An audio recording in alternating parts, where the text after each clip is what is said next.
Building AI agents can seem complicated at first, especially when they need to talk to real database. That's why I built a LangGraph React agent with a custom retrieval tool. And this retrieval tool is connected to the knowledge graph and works as a RAG system. In this video, I'm breaking it all down step by step. If you're a beginner who is struggling to develop an agent and connect it to the live data, this video is exactly what you need.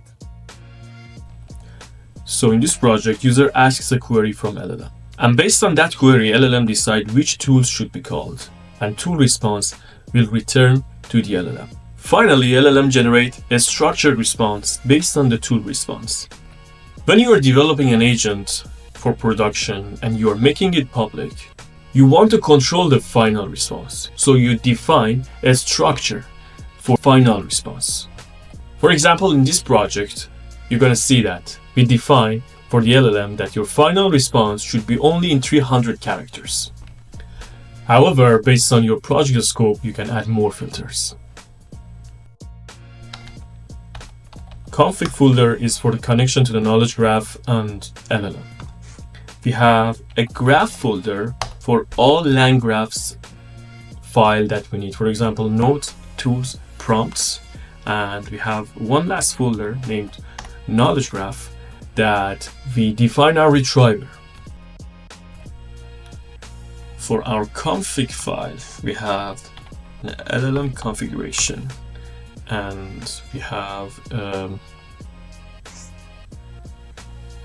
Neo4j configuration. The LLM configuration is pretty simple. It's just loading the API of the openAI and passing the model. I'm using the chat openAI function from LangChain openAI library. And for the Neo4j, this is the function that we're going to use to load all the environment variable, and using the Neo4j graph function from LangChain community graph, so we can connect to our graph of the Neo4j easily. And this is the graph that I developed in my previous project. I developed this graph using Napoleon's story and pink nodes, which we are using in our current project as vector story driver, is chunk of the text that I already embedded everything. So if you are interested in creating a knowledge graph like this, creating chunks, nodes, relationship, embedding the text inside the knowledge graph, I really recommend you to watch a knowledge graph video, because unfortunately it's not in the scope of this project and I'm not going to explain it here. Now that we have our configuration, let's create our LangGraph graph. We want four main things here. We want a node, we want prompts, tool, and finally the output parser for generating a structured output. And for our knowledge graph retriever, we want a vector RAG to retrieve chunks based on the similarity score.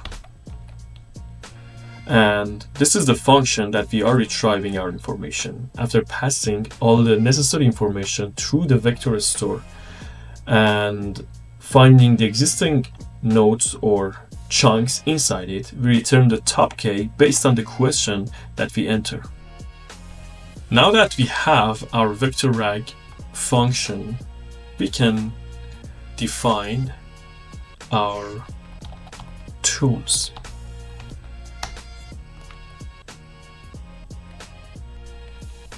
And this is the function to call the tool that here is just a vector response from our knowledge graph. LangChain made this really easy by defining this tool. So whenever we define this tool, agent automatically understands that this is a tool that it can use to respond to a specific query. And this description is something that helps agent to understand when it should use this tool. Now that we have our tool, we can define our output parser.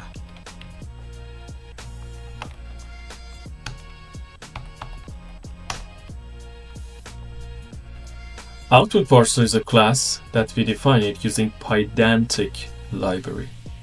And here your LLM understands that how many sections exist in the final response and how it should respond for that, how it should generate the response for that section. For example, here in the description, you can see that I'm asking, answer the question in 300 tokens. And this is a prompt that LLM will use it, and you can put anything here that you want. And next thing is a prompt section that our agent will use it to answer the question. Here I just wrote a simple prompt that you're an assistant, you always answer clear and straightforward, and also never generate anything from your own knowledge and always use tools to respond to the question. Now that we have everything, it's time to create the main thing, which is the agent node. Here I call it tool calling agent, and this is the code. We are calling our LLM, our vector response from the tool, our output parser, our prompt, and finally the create react agent function from LangGraph pre-built. In the last update of the LangGraph, I think LangGraph 3, they decided to separate this part, and instead of letting you to completely create your React agent step by step, just by calling a function, you can create your React agent. However, if this is the first time that you are developing your agent, I recommend you to read the documentation and understand what is happening behind the scene. Here LangGraph is using an LLM call. It passing the prompt, the output parser, and the tool list to that LLM, and finally create the graph for you. It's really simple. It's something that you can maybe develop in 5 minutes, and they decided to do this, make it abstract, so you can create it faster because you're going to use it a lot.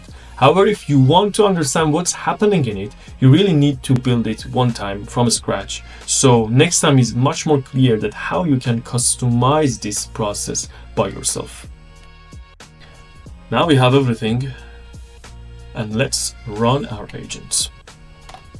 So let me define this agent tool call function first. And let's see our graph. As you can see here, we have the main agent, which is the tool calling agent. This is the tools, and it's a node also, and these are the relationship. In previous version of the LangGraph, you needed to define these conditions that if agent should continue or it should return the output. But right now, everything is being done automatically inside the LangGraph. And this is our structured response. If I didn't want to define an output parser, directly agent will generate the response. But right now we have an extra node, which agent first regenerate the response and then return it to the user. I just need to mention something. When you are using this process, agent already one time generated the response, and now it's regenerating. This means extra token usage. So it's really depend on the scope of your project. If the responses are not that much, it's small, it's short, and you can return it to the user, it doesn't matter that you add an extra node. However, there's another process that you can use the structured response as a tool for the agent. So first, agent will use tool node to generate the response for the query that user entered. And now it used the second tool to restructure that response, and then it generate the final response. In this way, you don't use extra token for your LLM. However, there's another problem.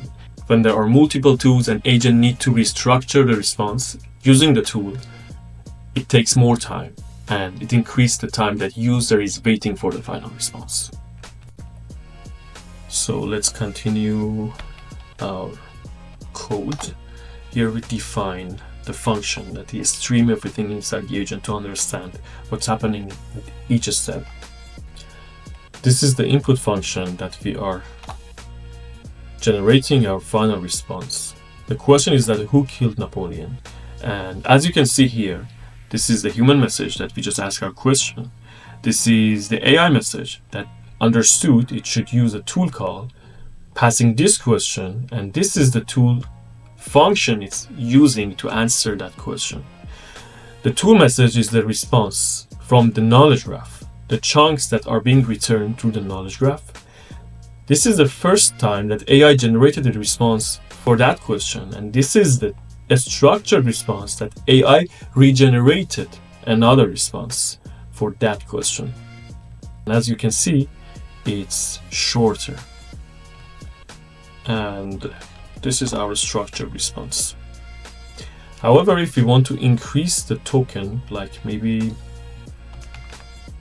1,000 tokens,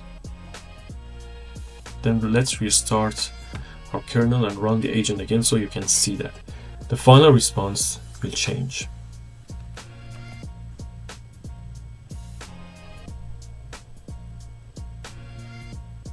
There we go. And that's how you can develop a React agent using LangGraph that is able to call a tool, which is knowledge graph database, and return the response in a structured format. In the next video, I'm gonna add a memory to our agent so it will remember the history of the conversation.